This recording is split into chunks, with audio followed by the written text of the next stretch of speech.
আলোচ্য বিষয় রাসূলুল্লাহ সাল্লাল্লাহু আলাইহি ওয়াসাল্লামের মক্কি জীবন, দাওয়াতের পদ্ধতি, প্রতিবন্ধকতা। বিষয়টি অত্যন্ত গুরুত্বপূর্ণ।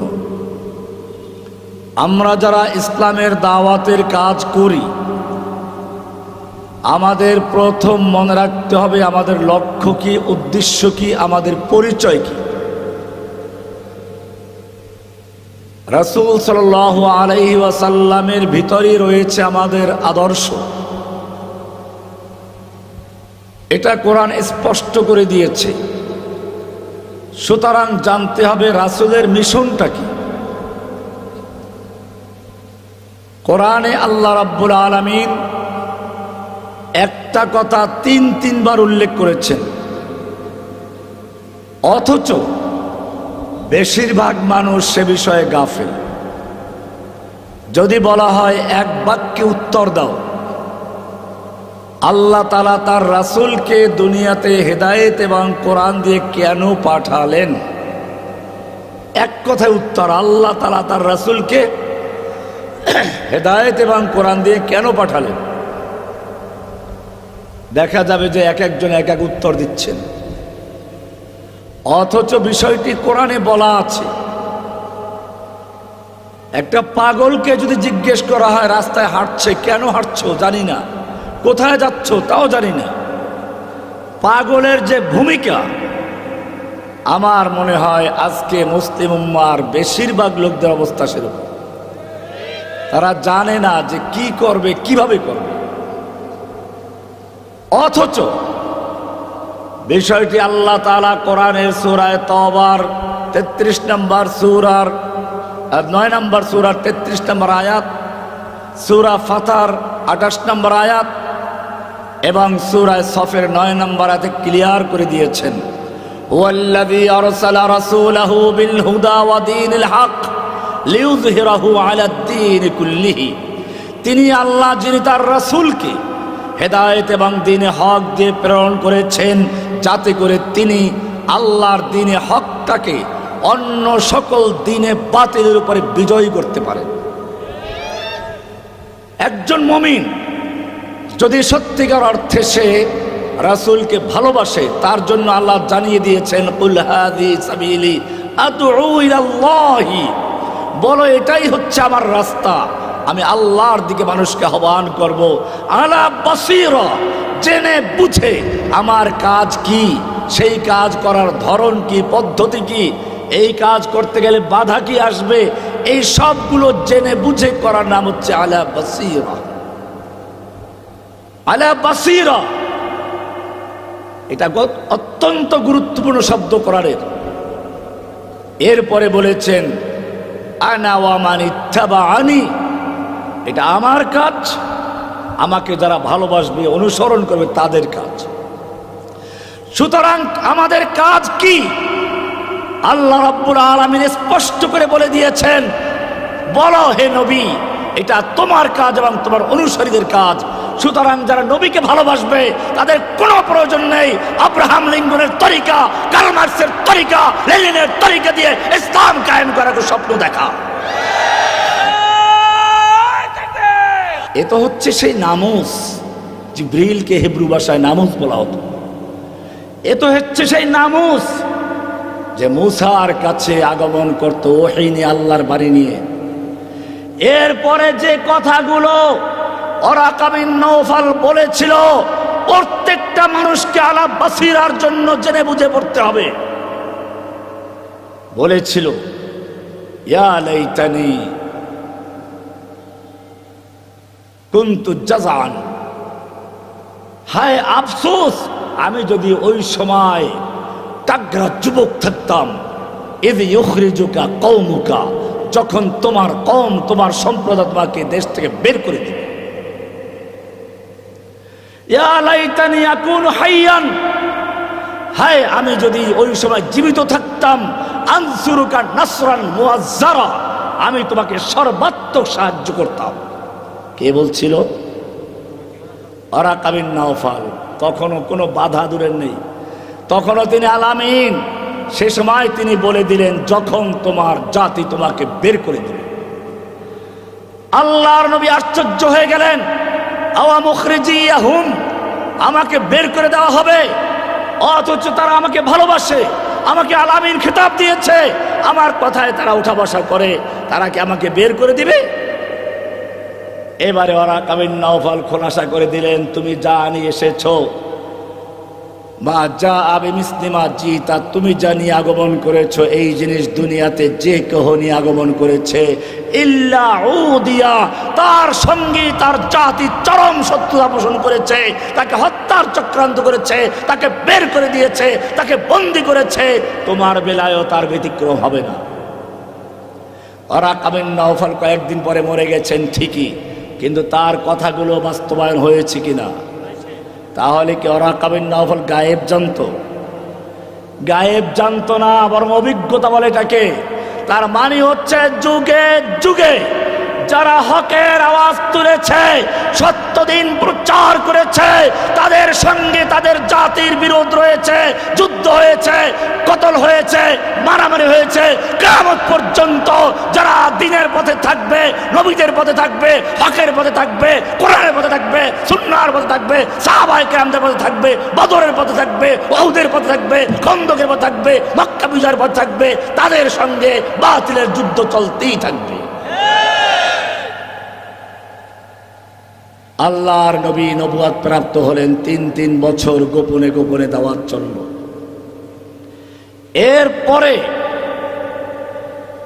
আল্লাহর পক্ষ থেকে নির্দেশ জারি হলো, ফাসদা বিমা তুমার ওয়া আরিদ আনিল মুশরিকিন, আপনি আল্লাহর পক্ষ থেকে যা আদিষ্ট হয়েছেন প্রকাশ্যে ঘোষণা করুন, মুশরিকদের দিকে ভ্রুক্ষেপ করবেন না। কে বাধা দিল, কে হুমকি দিল, আপনি সেদিকে কোনো ভ্রুক্ষেপ করবেন না, আল্লাহ আপনাকে সাহায্য করবেন। আল্লাহু ইয়াসিমুকা মিনান নাস, মানুষের চক্রান্ত ষড়যন্ত্র হামলা থেকে রক্ষা করার দায়িত্ব আল্লাহ নিজে দায়িত্ব গ্রহণ করেছে। সাফা পাহাড়ে উঠলেন, সকালবেলা ডাক দিলেন, ইয়া সাবাহা। আরবের নিয়ম ছিল সকালবেলা দূর থেকে কোনো সেনাদল, কোন যোদ্ধাদের আক্রমণ দেখলে এরকম আওয়াজ দেওয়া হতো, সবাই জড়ো হয়ে যেত। আল্লাহর নবী সে কৌশল অবলম্বন করে সকালবেলা সাফা পাহাড়কে ডাক দেন, ইয়া সাবাহা, সকালের বিপদ। সব নেতারা জড়ো হয়ে গেল। আল্লাহর নবী এবারে কুরাইশের লিডারদেরকে জিজ্ঞেস করলেন, হে মক্কার নেতারা, আমি যদি তোমাদেরকে বলি এই পাহাড়ের অপর প্রান্তে তোমাদের শত্রু উৎপেতে বসে আছে, যেই কোনো মুহূর্তে হামলা করে মক্কাকে ধ্বংস করে দিবে, তোমরা কি আমার কথা বিশ্বাস করবে? মক্কার সকল নেতা এক বাক্যে বলে উঠল, অবশ্যই বিশ্বাস করব। মা জাররাবনাকা কাযিবান কত্তু, আমরা তোমার থেকে কখনো মিথ্যা শোনার অভিজ্ঞতা অর্জন করি নাই। এবারে আল্লাহর নবী বললেন, ইয়া মাশারাল কুরাইশ, ওহে কুরাইশের লিডাররা শুনে রেখো, লাউ কুলতুম কালিমাতান ওয়াহিদাতান, যদি একটা কথা মেনে নিতে পারো, একটা কথা বিশ্বাস করতে পারো, একটা কথাকে মনে প্রাণে স্থান দিতে পারো, তামলিকুনা বিহাল আরব, তার মাধ্যমে তোমরা গোটা আরব দেশের মালিক বনে যাবে। ওয়া তাদিনু লাকুমুল আজম, অনারব বিশ্ব তোমাদের দিন গ্রহণ করবে, আর অনারব বিশ্ব তোমাদের ধর্ম গ্রহণ করে তোমাদের অধীনস্থ হয়ে যাবে। মাত্র একটা কথা তোমাদেরকে মানতে হবে, একটা কথা। আবু জাহাল, আবু লাহাব খুশি। আবু জাহাল দাঁড়িয়ে বলল, ওয়ালাউ বিআশারা, যে কথা মানলে গোটা আরব দেশের মালিক হয়ে যাব আমরা, যেই কথা বললে পরে আমরা অনারব বিশ্ব আমাদের ধর্ম, আমাদের দিন গ্রহণ করবে, এরকম একটা নয় 10টা বলে আমরা শুনতে রাজি আছি। আল্লাহর নবী তখন সেই এক বাক্য ছেড়ে দিলেন, ইয়া আইয়ুহান নাস, ইয়া আইয়ুহান নাস, ওহে বিশ্ববাসী। এখন আর মক্কাবাসী নেই, কিয়ামত পর্যন্ত দুনিয়াতে যত মানুষ আগমন করবে এবং যত মানুষ ওই সময় দুনিয়ার বিভিন্ন প্রান্তে ছিল, সমস্ত মানুষকে উদ্দেশ্য করে আল্লাহর নবী সেদিন বলেছিলেন, ইয়া আইয়ুহান নাস, ওহে বিশ্ববাসী।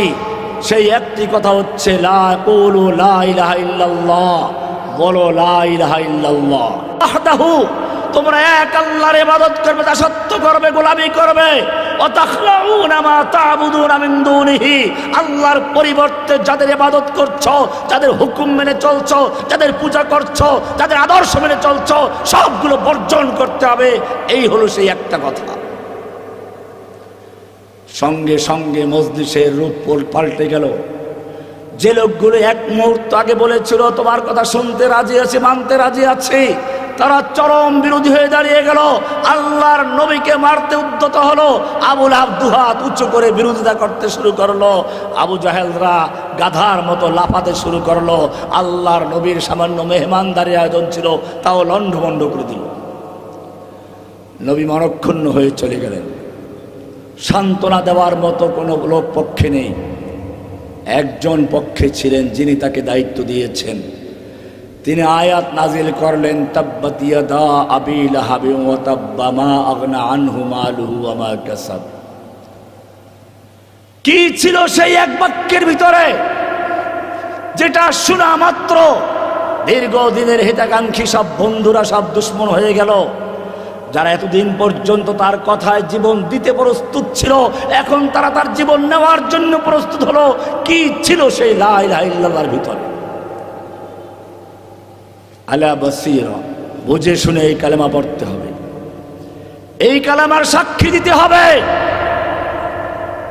আজকে যদি জিজ্ঞেস করা হয় উম্মার ক্রিমদেরকে, আলেমদেরকেও যদি জিজ্ঞেস করা হয় বড় সবচেয়ে বড় সাক্ষ্য কোনটি, কয়জন উত্তর দিতে পারবে? অথচ কোরআনে পরিষ্কার বলা আছে, কুল আইয়ু শাইইন আকবারু শাহাদা, বড় সবচেয়ে বড় সাক্ষ্য কোনটি? সেই সাক্ষ্য হচ্ছে লা ইলাহা ইল্লাল্লাহ সাক্ষ্য। যদি প্রশ্ন করি এমন কোন সাক্ষ্য আছে যা আল্লাহ নিজে দিয়েছেন, ফেরেশতারা দিয়েছে, উত্তর কি হবে? কোরআনে বলছে শাহিদাল্লাহু, শাহিদাল্লাহু, আল্লাহ সাক্ষ্য দিয়েছেন, আন্নাহু লা ইলাহা ইল্লা হুয়া, এ লা ইলাহা ইল্লাল্লাহর সাক্ষী আল্লাহ দিয়েছেন, ওয়াল মালায়েকাতু, ফেরেশতা দিয়েছেন, ওয়া উলুল ইলমে, উলুল ইলমরা দিয়েছেন। আল্লাহ নিজে যে সাক্ষ্য দিয়েছেন, সেই সাক্ষ্য কত গুরুত্বপূর্ণ! এ সাক্ষ্য এমন গুরুত্বপূর্ণ, এই সাক্ষ্য ছাড়া আযান হয় না।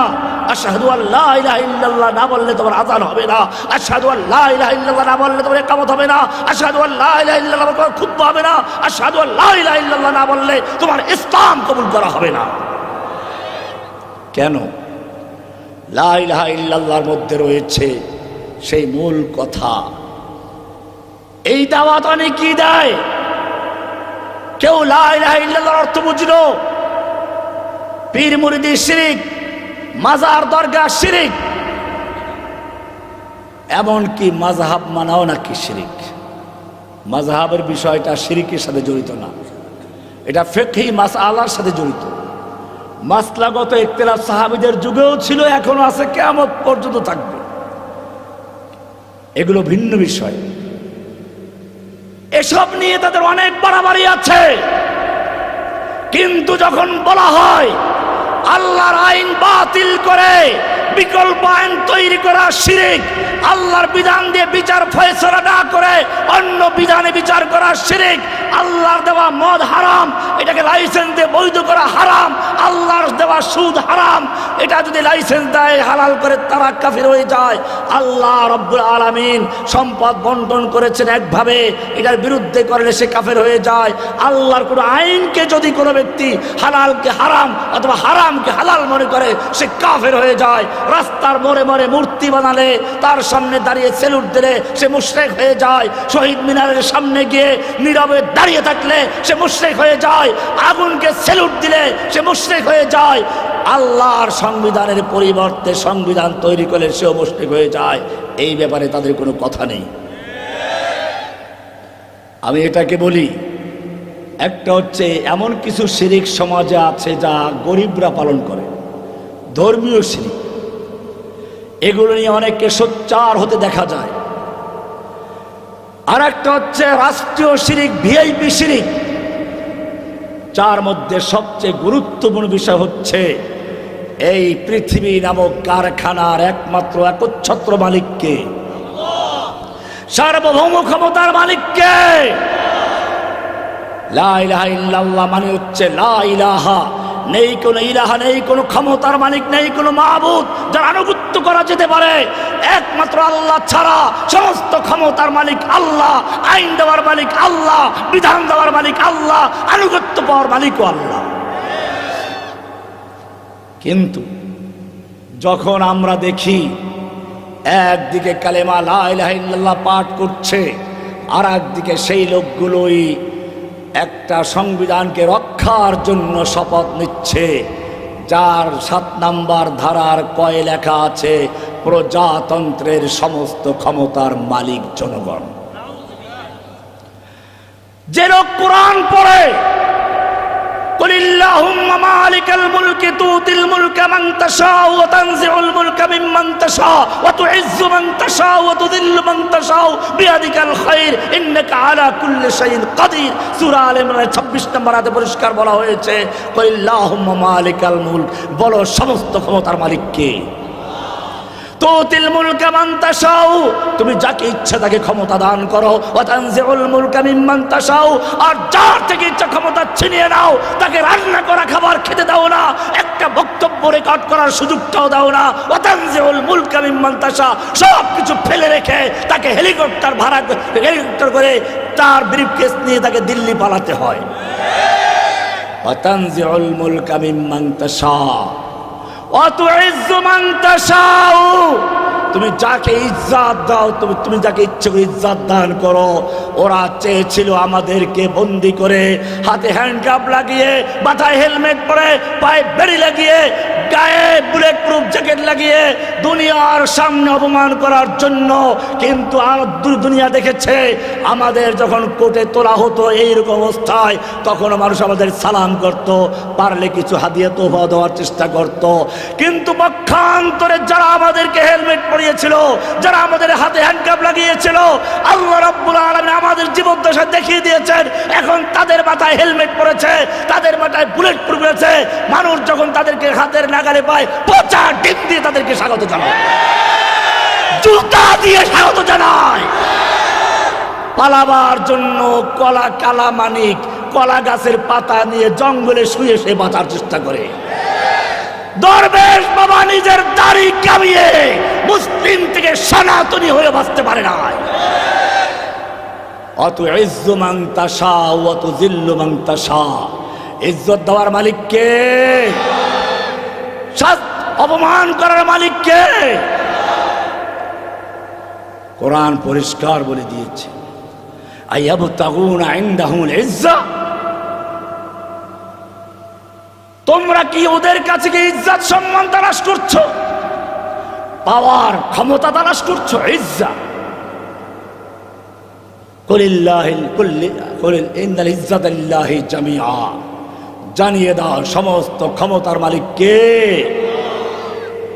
সুতরাং আজকে যারা লা ইলাহা ইল্লাল্লাহর সাক্ষ্য দিচ্ছেন, আবার ওদের ভয়ে ইসলামের রাসূলের আদর্শ থেকে বিচ্যুত হয়ে আব্রাহাম লিঙ্কনের আদর্শ, কার্ল মার্কসের আদর্শ, লেনিনের আদর্শকে বাস্তবায়ন করার চেষ্টা করছেন, অথবা সেই আদর্শের মাধ্যমে দিন কায়েমের চেষ্টা করছেন, আপনাদের ব্যাপারে একটা কবিতাই যথেষ্ট।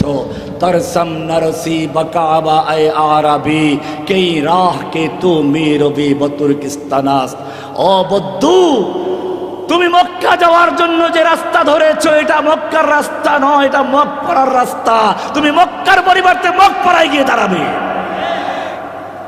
যেই মুসলিমদের কাজ ছিল রাতের বেলায় তাহাজ্জুদে দাঁড়িয়ে আল্লাহর কাছ থেকে শক্তি সঞ্চয় করা, আজকে সেই যুবকেরা রাত জেগে জেগে মসজিদের দরজা থেকে সরে গিয়ে মন্দিরের দরজায় গিয়ে মূর্তি বাড়াবাড়ি করছে। কবি ইকবাল সুন্দরী বলেছেন, উनको तहजीब ने हर बंद से आजाद किया, लेके काबे से सनम खाने में आबाद किया। কাবার দরজার থেকে সরিয়ে নিয়ে ওদেরকে মূর্তিখানার দরজা, মন্দিরের দরজায় গিয়ে দাঁড় করিয়ে দিয়েছে। কাকে খুশি করতে চাও? কোরআন পরিষ্কার বলে দিয়েছে, ওয়ালান তারদা আনকাল ইয়াহুদ ওয়ালান নাসারা হাত্তা তাত্তাবিআ মিল্লাতাহুম। না, কখনো নয়। তুমি ইহুদি খ্রিস্টানদেরকে ততক্ষণ পর্যন্ত সন্তুষ্ট করতে পারবে না, যতই রাজি খুশি করার চেষ্টা করো, যতই ওদের তেল মারো, কোনো তেলে কাজ হবে না, কোনো তোয়াজ করে কাজ হবে না, যতক্ষণ না সম্পূর্ণভাবে তাদের দিন গ্রহণ করবে। কে বলেছেন? আল্লাহ পরিষ্কার বলেছেন, ইয়া আইয়ুহাল্লাযীনা আমানু লা তাত্তাখিযুল ইয়াহুদা ওয়ান নাসারা আউলিয়া বা'দুহুম আউলিয়াউ বা'দ। হে মুমিনরা, জেনে রাখো তোমরা ইহুদি খ্রিস্টানদেরকে বন্ধু বানিও না, ওরা বরং একে অপরের বন্ধু। ওয়ামাইয়াতাওয়াল্লাহুম মিনকুম ফাইন্নাহু মিনহুম।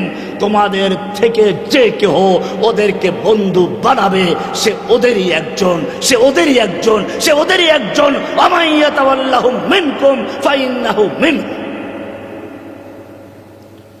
তোমাকে কোরআন আরো স্পষ্ট করে বলে দিয়েছে, লা তাজিদু কওমান ইউমিনুনা বিল্লাহি ওয়াল ইয়াউমিল আখির। যারা আল্লাহকে বিশ্বাস করে, পরকালকে বিশ্বাস করে, তাদের মধ্যে এমনটা হতেই পারে না, এমন কেউ হতেই পারে না।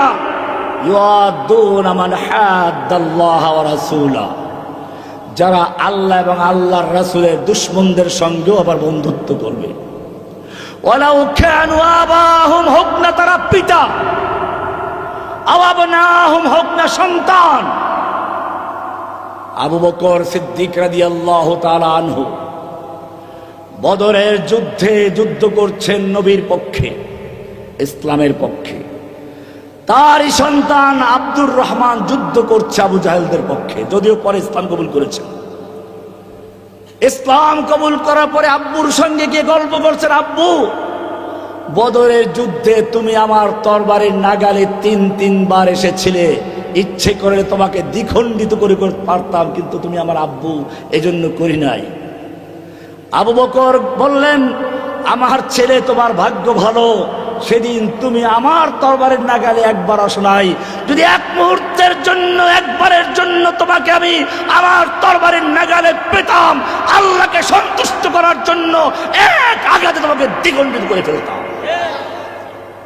ওয়ালাউ কানু আবাআহুম আও আবনাহুম আও আশীরাতাহুম আও ইখওয়ানাহুম। এটা হইল মুসআব বিন উমাইরের ক্ষেত্রে। মুসআব বিন উমাইর মক্কার এক ধনীর আদরের দুলাল ছিলেন। সকালে এক পোশাক, বিকালে আর এক পোশাক। হিজরত করার সময় একটা লুঙ্গি ছাড়া আর কোনো কাপড় ছিল না। এমনকি মৃত্যুর সময় পরেও কাফন দেওয়ার জন্য তাকে কাপড় যদি একটা মাথার দিকে দেওয়া হয়, পা খুলে যায়, পা ঢাকলে মাথা খুলে যায়। নবীকে জিজ্ঞেস করলো কি করব? তিনি বললেন, মাথার দিক ঢেকে দাও, পায়ের দিকটা ইসখির ঘাস দিয়ে ঢেকে দাও। এই মুসআব বিন উমাইর যখন দেখলেন বদরের যুদ্ধে তার ভাইকে বন্দী করা হচ্ছে, সুপারিশ করেছেন যে পাঞ্জনা নাকি, ওনার ভাই দেখলেন ওবায়েদ বিন ওবায়ের, তিনি চিৎকার মেরে বললেন, মুসআব, এই যে আমাকে বন্দী করা হচ্ছে, তোমার সঙ্গীরা আমাকে বন্দী করছে, একটু বলো আমি তোমার ভাই, আমাকে যেন বন্দী না করে বা একটু নরম করে বন্দী করে। মুসআব বিন উমাইর মুস্কি হেসে বললেন, আরে তুই আমার কিসের ভাই? আমার ভাই তো ওরা যারা তোমাকে বাঁধছে। এই আমার ভাইয়েরা, ওকে ভালো করে বাঁধো। ওর মা অনেক বড় লোক, অনেক বড় ধনী, অনেক বড় মুক্তিপণ দিয়ে ওকে ছাড়াতে আসবে। আল্লাহ খুশি হয়ে বললেন, ওয়ালাউ কানু ইখওয়ানাহুম। আর এক বীর মুজাহিদ দাঁড়িয়ে গেলেন বদরের বন্দীদের ব্যাপারে। এরা মক্কার লিডার, আমাদের হাতে এসে গেছে, ছাড়া যাবে না, এদের সবাইকে হত্যা করতে হবে। এবং শুধু হত্যাই নয়, যার যে আত্মীয় তাকে সে হত্যা করবে। আমার আত্মীয় অমুক অমুক, তাকে আমার হাওয়ালা করো, আমি তাদের গর্দা উড়িয়ে দেব। অন্য সাহাবীদের পরামর্শ ভিন্ন ছিল। আল্লাহর নবী সেই পরামর্শ গ্রহণ করলেন, মুক্তিপণ দিয়ে ছেড়ে দেওয়া হবে। আয়াত নাজিল হয়ে গেল, লাউলা কিতাবুম মিনাল্লাহি সাবাকা লামাসসাকুম ফীমা আখাযতুম আযাবুন আযীম। আল্লাহর পক্ষ থেকে যে পূর্ব অনুমোদন না থাকতো, তাহলে তোমরা যে সিদ্ধান্ত গ্রহণ করেছো, আল্লাহর পথে কঠিন আমার মন্ত্রী শাস্তি নাযিল হয়ে যেত। ওমর বিন খাত্তাব বলেছিলেন, তার প্রেক্ষিতে আয়াত নাযিল হয়ে গেল, আও আশীরাতাহুম। এরপরে আল্লাহ বলেছেন, উলাইকা কাতাবা ফি কুলুবিহিমুল ঈমান, এরাই হলো তারা যাদের অন্তরের ভিতরে, কলবের ভিতরে আল্লাহ তাআলা ঈমানের বীজ রোপণ করেছেন, ঈমানের চারা লাগিয়ে দিয়েছেন। সেই ঈমানের চারা হচ্ছে লা ইলাহা, আল্লাহ ছাড়া কোনো শক্তির কাছে যারা মাথা নত করে না, আল্লাহ ছাড়া কারো আইনের কাছে যারা মাথা নত করে না, আল্লাহ ছাড়া যারা অন্য কারো বিধানের কাছে আত্মসমর্পণ করে না, তার নাম লা ইলাহা। ওমর বিন খাত্তাব সেদিন গর্জে উঠে বলেছিলেন আল্লাহর দুশমন। আল্লাহর নবী সেদিন কি বলেছিলেন প্রতিটি কথা আমার অক্ষর অক্ষরে মনে আছে। তিনি বলেছিলেন আমি তোমাদেরকে খয়বরে ঠিক ততদিন পর্যন্ত থাকতে দিব যতদিন পর্যন্ত আল্লাহ মঞ্জুর করবেন, কিন্তু সেদিন বেশি দিন নয় যেদিন খয়বর থেকেও তোমাদের উৎখাত করা হবে। এবং তোকে উদ্দেশ্য করে আল্লাহ নবী বলেছিলেন, এই ইহুদি লিডার, তোকে আল্লাহ নবী বলেছিলেন তোকে নিয়ে তোর উট এত দূর পর্যন্ত যাবে, যেতে যেতে উট তোর থকে যাবে, হাঁপিয়ে যাবে, তারপরও তোর পথ শেষ হবে না। আজকে সেদিন এসেছে, এখান থেকে পালা, কোথায় যাবে সেই পথ খুঁজে বের কর। আজকে মনে রাখতে হবে সেই ইহুদিদের এত বড় সাহস হলো কি করে। একটাই সমস্যা হয়েছে, একটা জায়গায় সমস্যা হয়েছে। আল্লাহ যেটা পরিষ্কার বলে দিয়েছেন, ওয়ালা তাহিনু ওয়ালা তাহজানু ওয়া আনতুমুল আ'লাউনা ইন কুনতুম মুমিনিন। তোমরা হীনমন্য হয়ো না, তোমরা চিন্তা করো না এখন তোমার মাদ্রাসা কি হবে, মসজিদ কি হবে, এখন তোমার বউ কি হবে, বাচ্চা কি হবে, এই সব চিন্তা করো না। ওয়া আনতুমুল আ'লাউনা, তোমরাই থাকবে বিজয়ী, তোমরাই থাকবে সমাদৃত, তোমরাই থাকবে উচ্চ আসনে। ইন কুনতুম মুমিনিন, শর্ত একটাই, যদি মুমিন হতে পারো। তোমাদের পূর্বসূরীরা মুমিন ছিল, তাই তারা আল্লাহকে ভয় করত, দুনিয়ার কাউকে ভয় করত না। তারা আল্লাহর জমিনে আল্লাহর দ্বীনকে বিজয়ী করার জন্য মাঠে নেমেছিল। তারা চিন্তা করত না আমরা মরে গেলে ইসলামের কি হবে। মনে হয় যেন তুমি ইসলামের ঠিকাদারি নিয়েছ। তুমি কি জানো না তোমার নবী বদরের যুদ্ধে যেদিন গিয়েছিলেন মাত্র 313 জন, 1000 দুর্ধর্ষ সশস্ত্র যোদ্ধার বিরুদ্ধে যুদ্ধ হবে। আহারে যদি আমরা 313 জন মরে যাই ইসলামের কি হবে, এই চিন্তা সেদিন তোমার নবী করে নাই। তুমি দেখো না হুদায়বিয়ার ঘটনাটা, একজন মুসলিমকে বন্দী করা হয়েছে, খবর হলো মক্কাতে ওসমানকে বন্দী করা হয়েছে। তোমার নবী তাবুর থেকে বেরিয়ে আসলেন, জোরে ডাক দিলেন, ইয়া সাহাবা শাজারা, ওহে গাছের নিচে অবস্থানকারী সাহাবীরা বেরিয়ে আসো, আমার কাছে খবর এসেছে আমার ওসমানকে নাকি বন্দী করা হয়েছে, হত্যা করা হয়েছে। আল্লাহ নবী হাত বিছিয়ে দিচ্ছেন। 1400 সাহাবায়ে কেরাম নবীর হাতের উপর হাত রেখে বায়াত করছে। কিসের বায়াত? হালুয়া রুটির খাবার বায়াত নয়, মুরিদ বানাবার বায়াত নয়। কোরআন খুলে দেখুন, হাদিস খুলে দেখুন। আল্লাহর নবী সেদিন বলেছিলেন আমরা উসমান হত্যার বদলা নিতে গিয়ে হয়তো মক্কা বিজয় করে ছাড়বো, নতুবা সকলে শহীদ হয়ে যাব। একটা লোক মদিনায় ফিরে যাবার কে কে তৈরি আছে, তারাই বায়াত করবে। বায়াত আল মাউত ছিল এটা। যখন এই হুদায়বিয়ার বায়াতের হুঙ্কার মক্কায় পৌঁছে গেল, ওরা ভয় পেয়ে গেল। এবারে সন্ধি করার প্রস্তাব নিয়ে আসলো। এই বায়াতের আওয়াজ 7 আসমান ভেদ করে, আরশ লৌহ কলম ছেদ করে আল্লাহর দরবার পর্যন্ত পৌঁছে গিয়েছে। আল্লাহর পক্ষ থেকে বাণী নাযিল হয়ে গেছে, লাকাদ রাদিয়াল্লাহু আনিল মুমিনিনা ইয ইউবাইউনাকা তাহতাশ শাজারা। আল্লাহ মুমিনদের প্রতি সন্তুষ্ট হয়ে গেছেন যখন তারা আপনার হাতে হাত রেখে বায়াত করছে গাছের নিচে বসে। শুধু এ পর্যন্তই নয়, আরো সামনে গিয়ে আল্লাহ বলছেন, ইন্নাল্লাযীনা ইউবাইউনাকা ইন্নামা ইউবাইউনাল্লাহ, নিশ্চয়ই যারা আপনার হাতে হাত রেখে বায়াত করেছে ওরা আপনার হাতে নয়, স্বয়ং আল্লাহর হাতে হাত রেখে বায়াত করেছে। ইয়াদুল্লাহি ফাওকা আইদিহিম, তাদের হাতের উপরে স্বয়ং আল্লাহর হাত ছিল। বায়াত পাওয়া গেল, বায়াত পাওয়া গেল। তোমার পীর মুরিদের তরিকা পাকাপোক্ত হলো। কিন্তু তুমি কি জানো না এটা কিসের বায়াত ছিল? এরকম বায়াত যদি আজকে বাংলাদেশে একটা বায়াত হতো, সমস্ত উম্মাহ যদি ঐক্যবদ্ধ হয়ে আল্লাহর নবীর আদর্শের উপরে সে বায়াত করত, ইসকন নয়, ভারতের মোদি পর্যন্ত সিংহাসন করে আমেরিকা গিয়ে পালাতো। কোরআন বলছে ওয়াতিউল্লাহ ওয়া রাসূলাহু ওয়া লা তানাযাউ, আনুগত্য করো আল্লাহর, আনুগত্য করো রাসূলের, অন্য কারো নয়, মোদির নয়, আব্রাহাম লিঙ্কনের নয়, ভয় করো আল্লাহকে। ওয়া লা তানাযাউ, খবরদার তোমরা ঝগড়ায় লিপ্ত হো না, মতবিরোধ করো না। ফাতাফশালু ওয়া তাযহাবা রিহুকুম, এমনটা যদি করো তাহলে তোমরা দুর্বল হয়ে যাবে। ওয়া তাযহাবা রিহুকুম, দুশমনদের অন্তর থেকে, হিন্দুদের মনের থেকে, ইহুদিদের মনের থেকে তোমাদের প্রভাব নষ্ট হয়ে যাবে। তোমাদের ওরা ভয় পায়, তোমাদের প্রভাব ওদের মনের কলিজার মধ্যে আল্লাহ ঢুকিয়ে দিয়েছেন। কিন্তু তোমরা যদি পরস্পর বিভিন্ন দলে বিভক্ত হও তাহলে কিন্তু তাদের মনে তোমাদের প্রভাব থাকবে না। আজকে তোমরা যেই গণতন্ত্র ইসলাম কায়েম করতে যাচ্ছ, সেই গণতন্ত্রের মূল স্লোগানই হচ্ছে দল তৈরি করা। যদি দল না থাকে তাহলে টাকা দিয়ে নিজেরা বিরোধী দল তৈরি করে। ইসলাম বলে ওয়াতাসিমু বিহাবলিল্লাহি জামিআ, তোমরা আল্লাহর রজ্জুকে ঐক্যবদ্ধ হয়ে ধারণ করো। তোমার গণতন্ত্র বলে বহু দলীয় গণতন্ত্র, বহু দল তৈরি করো। ফেরাউনের তরিকা ছিল এটা, ওয়াজআলা আহলাহা শিয়া, ফেরাউন তার জাতিকে বিভিন্ন দলে দলে বিভক্ত করত। গণতন্ত্র দল তৈরি করে, ইসলামকে দল নয়। ওয়াতাসিমু বিহাবলিল্লাহি জামিআ, আল্লাহর রজ্জু ধরো একসাথে ঐক্যবদ্ধভাবে। তোমার গণতন্ত্র বলে সকল ক্ষমতার মালিক জনগণ, তোমার আল্লাহ বলছেন ক্ষমতার মালিক আল্লাহ। তোমার গণতন্ত্র বলছে জনগণ যেহেতু ক্ষমতার মালিক, আর ক্ষমতার কমান্ড হচ্ছে আইন, অতএব আইন তৈরি করবে জনগণ।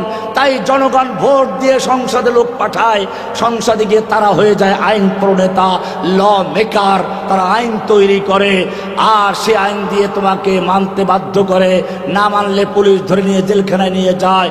আল্লাহ বলছেন আলা লাহুল খালকু ওয়াল আমরু, জেনে রাখো সৃষ্টি যার, আইন চলবে কেবল তার। ফালা ওয়া রাব্বিকা লা ইউমিনুন, না ওরা মুমিন হতে পারে না যতক্ষণ না পর্যন্ত হাত্তা ইউহাক্কিমুকা ফীমা শাজারা বাইনাহুম, তাদের পারস্পরিক বিবাদের ক্ষেত্রে, ঝগড়া ফাসাদের ক্ষেত্রে তোমার কাছে বিচার না নিয়ে আসবে, তোমাকে বিচারক না মানাবে, তার মানে কোরআন সুন্নাহর বিচার না মানবে। সুম্মা লা ইয়াজিদু ফি আনফুসিহিম হারাজাম মিম্মা কাদাইতা, অথবা তুমি যে বিচার ফয়সালা করবে, কোরআন যে সিদ্ধান্ত দিবে, সেই ব্যাপারে তাদের অন্তরে কোনো দ্বিধাদ্বন্দ্ব সংশয় থাকবে না। ওয়া ইউসাল্লিমু তাসলিমা, সম্পূর্ণরূপে মেনে নিবে। এটা না হওয়া পর্যন্ত ফালা ওয়া রাব্বিকা, তোমার রবের কসম সে মুমিন নয়। কোরআন আরো সুন্দর করে বলেছে, তোমাদের চরিত্র কোরআন তুলে ধরেছে। আলাম তারা ইলাল্লাযীনা ইয়াজউমুনা আন্নাহুম আমানু বিমা উনজিলা ইলাইকা ওয়া উনজিলা মিন ক্বাবলিক, তুমি কি দেখো না ওই সমস্ত লোকদেরকে যারা দাবি করে আমরা তোমার প্রতি যে কোরআন নাজিল হয়েছে সেই কোরআনের প্রতি ঈমান এনেছি, ওয়া উনজিলা মিন ক্বাবলিকা, তোমার পূর্বে যে কিতাব নাজিল হয়েছে তার উপর ঈমান এনেছি। ওয়া ইউরিদুনা আইয়াতাহাকামু ইলা তাগুত, অথচ বিচার ফয়সালার সময় আসলে কয় যে এটা মানা যাবে না, এটা ঈদে আইন চলে না। মিল আছে? কোরআন দিয়ে তারাবির নামাজ পড়বো, অসুবিধা নাই। মানুষ মরলে পরে কোরআন খতম করাবো, পয়সা দিব, খাওয়াবো, সমস্যা নাই। অসুস্থ হলে তাবিজ লাগবো, সমস্যা নাই। আরো যদি প্রয়োজন হয় মিসকম্বর দিয়ে চিনির প্লেটে লিখে ধুয়ে দিয়ে খেয়ে ফেলবো, সমস্যা নাই। কিন্তু যদি কোরআনের শাসনের কথা বলতো চলবে না। আল্লাহ কি সুন্দর করে তোমার চরিত্র তুলে ধরেছেন। আলাম তারা, তুমি ওই সমস্ত লোকদেরকে দেখো নাই? আল্লাযীনা ইয়াজউমুনা আন্নাহুম আমানু, যারা জাম করে, দাবি করে তারা ঈমান এনেছে তোমার প্রতি নাযিলকৃত কিতাবের প্রতি, ওয়া উনজিলা মিন ক্বাবলিকা, তোমার পূর্বে যে কিতাব নাযিল হয়েছে তার প্রতি। ওয়া ইউরিদুনা আইয়াতাহাকামু ইলা তাগুত, অথচ তারা বিচার ফয়সালার সময় আদালতে কোরআনের দিকে যায় না, তারা তাগুতের আদালত মানে, তারা মানব রচিত আইন দিয়ে বিচার করে। কোরআন বলছে ওয়া ইউরিদুশ শাইতান ওয়া ক্বাদ উমিরু আন ইয়াকফুরু বিহি, তাদেরকে আদেশ করা হয়েছিল তাগুতের আইনকে কুফর করার জন্য, প্রত্যাখ্যান করার জন্য, বর্জন করার জন্য। ফামান ইউমিন বিল্লাহি ওয়ামান ইয়াকফুর বিত্তাগুত ওয়া ইউমিন বিল্লাহ ফাকাদ ইসতামসাকা বিল উরওয়াতিল উসকা লা ইনফিসামা লাহা। যে ব্যক্তি কুফর বিত্তাগুত করলো, তাগুতকে বর্জন করলো, প্রত্যাখ্যান করলো, ওয়া ইউমিন বিল্লাহি, অতঃপর আল্লাহর উপর ঈমান আনলো, ফাকাদ ইসতামসাকা বিল উরওয়াতিল উসকা, শেষ মজবুত হাতল ধরলো শক্তভাবে, দুই হাতে ধরলো, এক হাত কুফর বিত্তাগুত আর এক হাত ঈমান বিল্লাহ। দুই হাতে যখন ধরবে, শুধু ঈমান বিল্লাহ আসলো, তাগুত কুফর বিত্তাগুত নাই, তোর ঈমান নাই, দুই হাতে ধর, ফাকাদ ইসতামসাকা বিল উরওয়াতিল উসকা, সেই শক্ত হাতল ধরলো শক্তভাবে, লা ইনফিসামা লাহা, যা কখনো ছিঁড়ে যাবে না। কুফফারদের যত বড় বোমার আক্রমণ আসুক, লা ইনফিসামা লাহা, ছিঁড়ে যাবে না। কে বলেছেন? আল্লাহ বলেছেন। তুমি সেই কোরআনকে শাসন বিধান হিসেবে মানতে রাজি নও। কোরআন তোমাকে আরো পরিষ্কার বলে দিয়েছে, আমান লাম ইয়াহকুম বিমা আনজালাল্লাহু ফাউলাইকুমুল কাফিরুন ফাউলাইকুমুজ জালিমুন ফাউলাইকুমুল ফাসিকুন। যারা আল্লাহর নাযিলকৃত বিধান দিয়ে বিচার ফয়সালা করে না, তারাই কাফের, তারাই জালেম, তারাই ফাসিক। তুমি কি দেখো না কোরআন কি বলেছে? ওয়াইদা কিলা লাহুম তাআলাউ ইলা মা আনজালাল্লাহু ওয়া ইলার রাসূল রাআইতাল মুনাফিকিনা ইয়াসুদ্দুনা আনকা সুদুদা। যখন তাদেরকে বলা হয় আসো কোরআনের আইন মানি, রাসূলের বিধান মানি, রাসূলের তরিকা মানি, আল্লাহ বলছে রাআইতাল মুনাফিকিনা, তুমি মুনাফিকদেরকে দেখবা, ইয়াসুদ্দুনা আনকা সুদুদা, তারা কোরআন থেকে ঘাড় মুড়িয়ে আস্তে আস্তে কেটে পড়ে যায়। তুমি চিন্তা করো সত্যিকার তুমি মুমিন কিনা। কারণ লা ইলাহা ইল্লাল্লাহর সাক্ষ্য দিলি মুমিন হয় না। কোরআনের সূরা বাকারা 8 নম্বর আয়াতে বলেছেন, আমিনান নাসি মান ইয়াকুলু আমান্না বিল্লাহি ওয়া বিল ইয়াউমিল আখির ওয়া মা হুম বিমুমিনিন।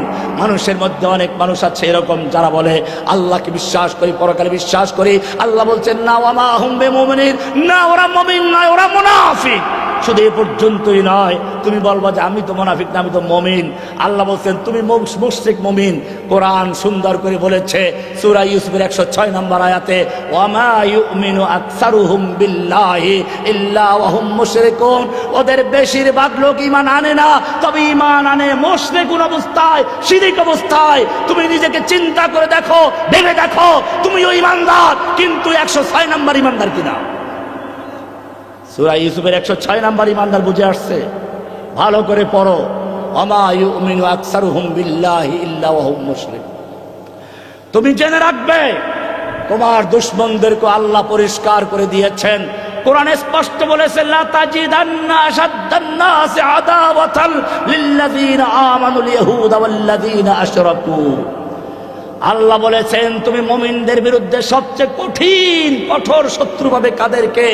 দুই দল লোকের নাম আল্লাহ উল্লেখ করেছেন, লা তাজিদান্না আশাদ্দান নাসি আদাওয়াতান।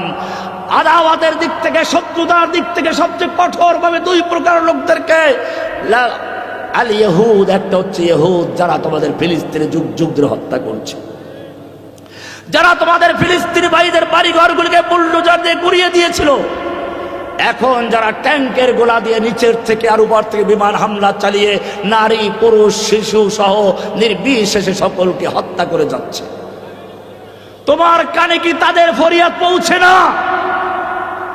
কোরআন তাদের ভাষায় তোমাকে জানাচ্ছে, ওমা লাকুম লা তুকাতিলুনা ফি সাবিলিল্লাহ। আর এক দল হচ্ছে হিন্দু, আল্লাযীনা আশরাকু, যারা শিরিক করে, মূর্তি পূজা করে, 10-10টা হাত বানিয়ে মূর্তি পূজা করে। দেখেন নাই? কোরআন পরিষ্কার বলেছে, ইয়া আইয়ুহান নাসু দুরিবা মাসালুন ফাসতামিউ লা। হে ঈমানদারগণ, তোমাদের উদ্দেশ্যে একটি উদাহরণ সেট করা হচ্ছে, একটা মিসাল পেশ করা হচ্ছে। ফাসতামিউ লাহু, কান লাগিয়ে শোনো। ইন্নাল্লাযীনা তাদউনা মিন দুনিল্লাহি, তোমরা যাদেরকে আল্লাহর পরিবর্তে ডাকছো, যাদের পূজা অর্চনা করছো, যাদের মূর্তিকে পাহারা দিচ্ছ, লা ইয়াখলুকু যুবাবান ওয়ালা বিজতামাউ লা, ওরা সবগুলো মিলে একটা মাছিও তৈরি করতে পারবে না। শুধু মাছি তৈরি করা নয়,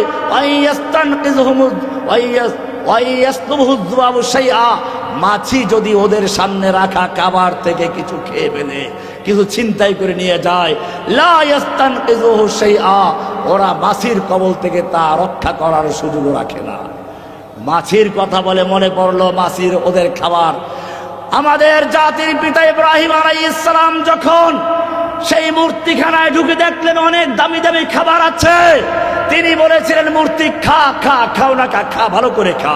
আলা তাকুলুন, খাবি না, খাবি না, খা।